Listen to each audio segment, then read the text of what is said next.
Your attention please. Passengers of Garuda Indonesia of flight member GA328 to Surabaya, please boarding from door 1. Thank you.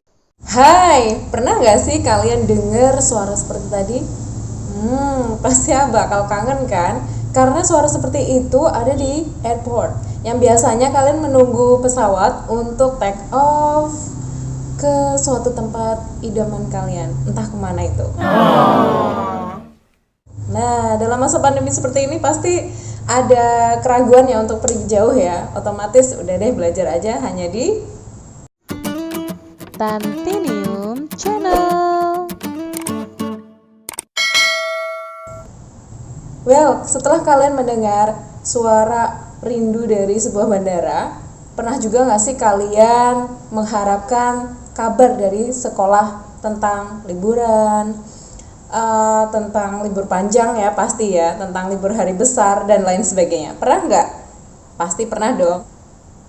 Nah, apalagi dalam dekat-dekat ini nih bakal ada PAS. Otomatis semua hal itu harus diumumkan secara jelas dan lugas, dari waktunya, tempatnya, kapan dan di mana. Ya nggak sih? Dan ini adalah materi yang akan kita pelajari hari ini. So, are you ready guys? Yes. Okay class, what we are going to learn today? We are going to learn about announcement. Announcement dalam bahasa Indonesia artinya adalah pengumuman. Pengumuman apa sih? Nah, dalam pengumuman ini artinya adalah sebuah pernyataan yang tertulis tentang suatu informasi yang bertujuan untuk diketahui publik atau khalayak umum. Jadi pengumuman itu tidak dirahasiakan, bukan rahasia antara aku dan kamu gitu ya. Oke, karena apa? Karena pengumuman ini ditujukan kepada semua orang atau hanya orang-orang yang dituju di dalam pengumuman tersebut. Next page, there are two types of announcement. Pertama yaitu spoken announcement, and the second one is written announcement. Jadi spoken announcement itu sama written bedanya adalah penyampaiannya saja. Jadi kalau spoken itu secara lisan, sedangkan written itu secara tertulis. Tapi persamaannya lebih banyak lagi. Apa itu? Jadi dari fungsi sosialnya, dari struktur bahasanya, dari generic structure-nya itu sama.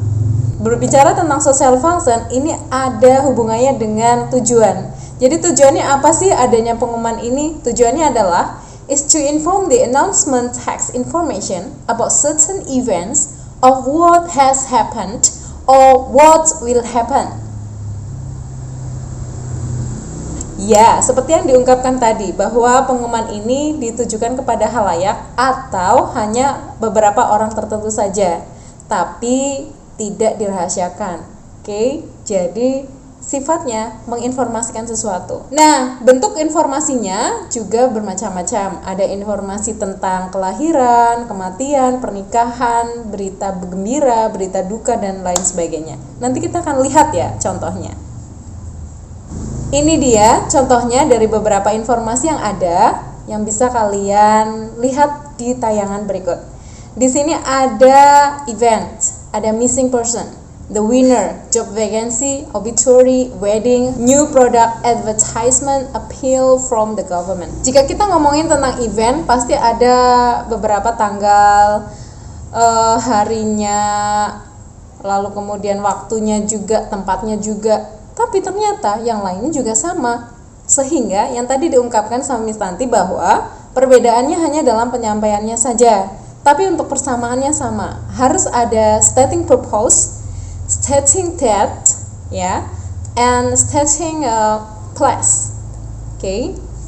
Selanjutnya, wow, banyak lagi nih. Ada public service announcement, high school graduation, college graduation, engagement, marriage and wedding, pregnancy, birth, adoption, school students organization, and then moving, business, job, promotion, retirement atau pensiun ya, funeral, lost and found.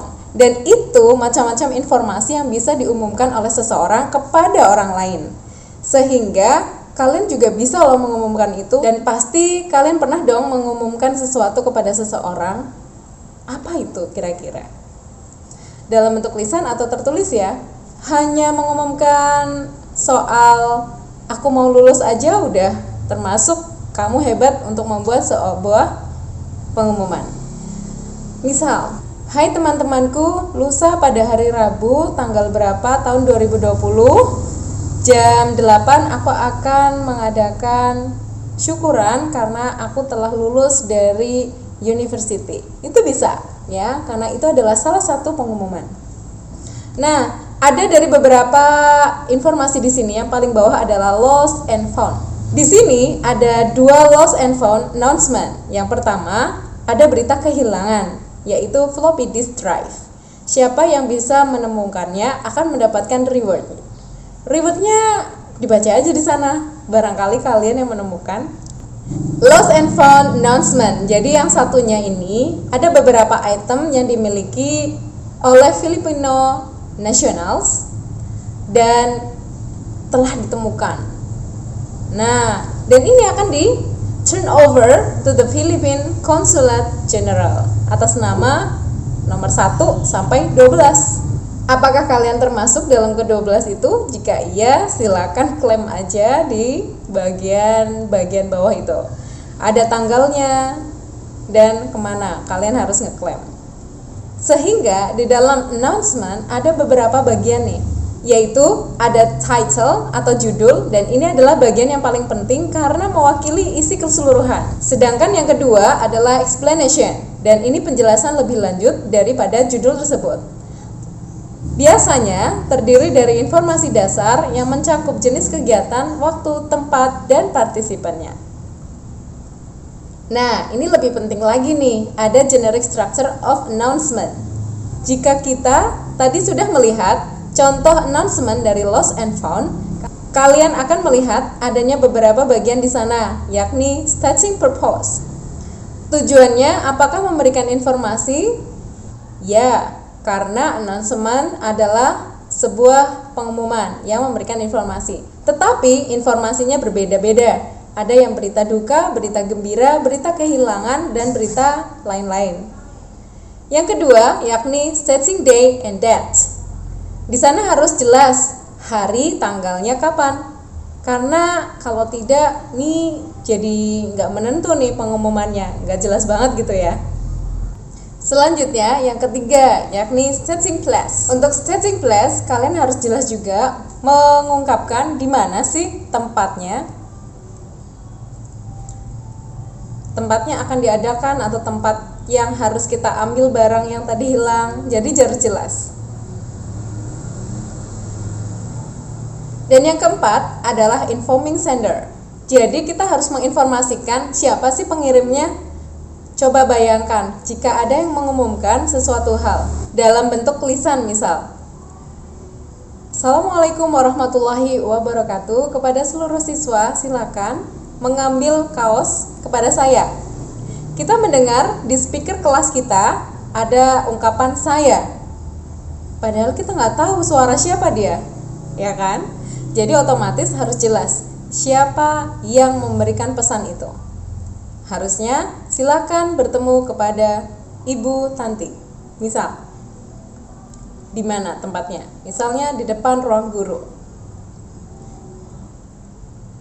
Selanjutnya, struktur bahasa dari announcement. Jadi, kalau kalian membuat announcement harus ada struktur bahasa ini, terutama dalam bahasa Inggris. Kalian harus menggunakan simple present tense. Simple present tense adalah tenses yang digunakan untuk keseharian kalian. Nanti akan kita pelajari di video lainnya. Lanjutnya, ada simple future tense. Sudah Miss Tanti bahas di video lainnya tentang simple future tense. Kalian harus simak juga ya. Nah, videonya bisa kalian lihat di sini ya.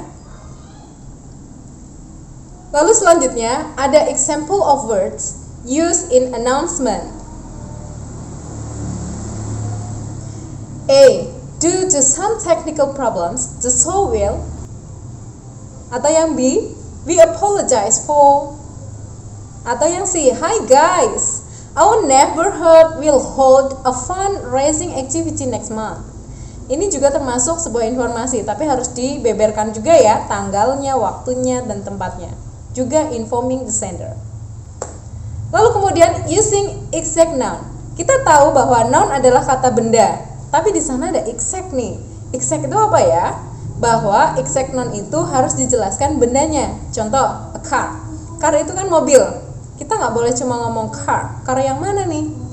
It means that Etios Falco, Fortuner, Innova, Avanza, etc. Jadi harus dijelaskan. And then pronunciation and intonation. Jadi penekanan saat memberikan pengumuman harus jelas.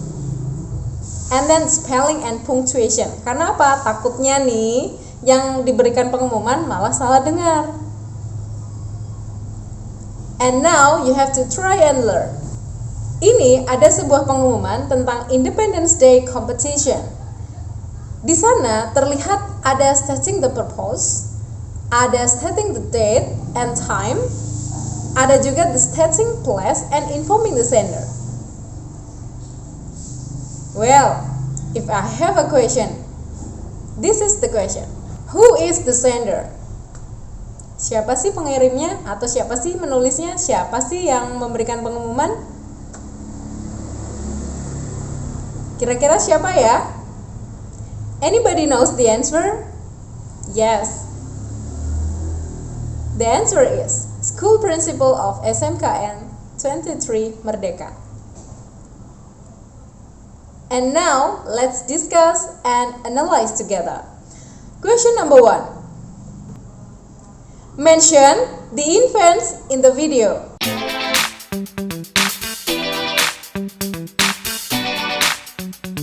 The answer is to celebrate the 75th Independence Day of the Republic Indonesia. Question number 2. When will the competition will be held? Nah, kapan sih kegiatannya dilaksanakan? Kalian harus lihat ya, di sana ada when. Jadi harus paham betul. Jangan sampai terbalik.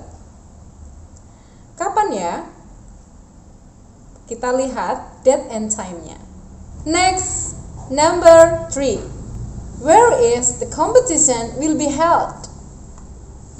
Anybody knows the answer? Lihat betul-betul apa yang ditanyakan, yaitu where, yaitu place. Di mana ya? Aha, Auditorium SMKN 23 Merdeka. Okay class, is everything clear so far? I hope enjoy it and understand what we have learned today. And I will see you again tomorrow in the next video. Have a nice day everyone. Deep in the shadows, I know it's hard to put one foot in front of the other.